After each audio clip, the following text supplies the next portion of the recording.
Hi, I'm Chef Kevin Kidd with Salt the Bistro in Boulder. I'm going to be making a spring vegetable pasta today using Plugra butter. Plugra butter is great because of its creaminess as well as its low moisture content. You can always add more moisture, but you can't take it out once it's already in there. We have fresh house-made pasta. I have sliced shallots, sliced garlic.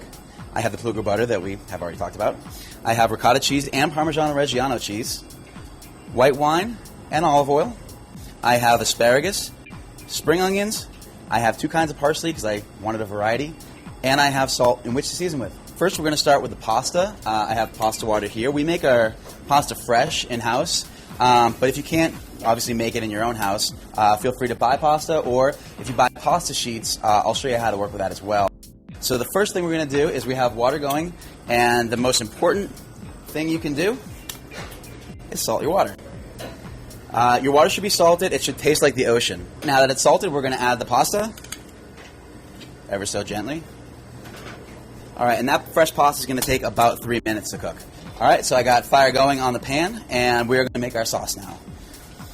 A little bit of olive oil to start with. There we go. Just enough, maybe a little bit more. The first thing we're going to add is the shallots and the garlic. So I have shallots, and it's already getting hot. And the garlic. I like a lot of garlic, but if you don't like so much, you don't have to add so much.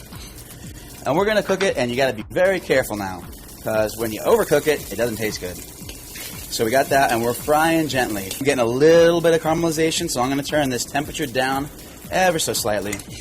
Now that I've got a little bit of color, cook that raw flavor out. It's a little bitter and a little offensive. Gives you bad breath. Now I'm where I want to be. So I am going to add the green onion and give it a toss.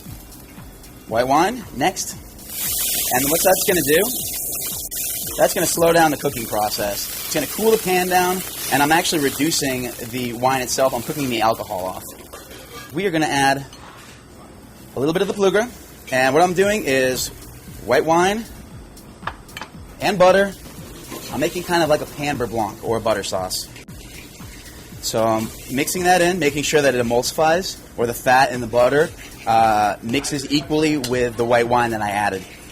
All right, now that it's cooking down, I got it on low heat. We're going to add our asparagus that I chose for the dish today.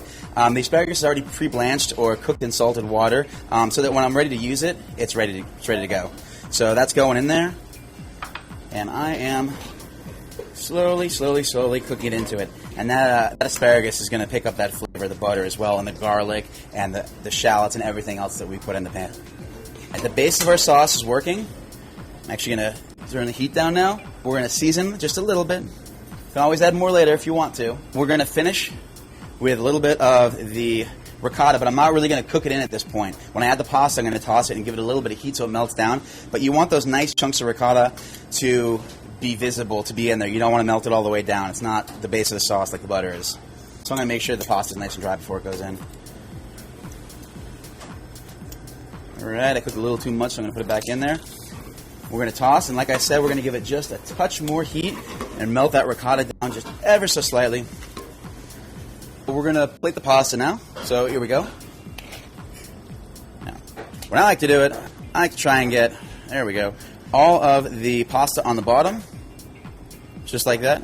And then all of this stuff, all the goodies, everything that looks cool on the top. All right, so we got that now.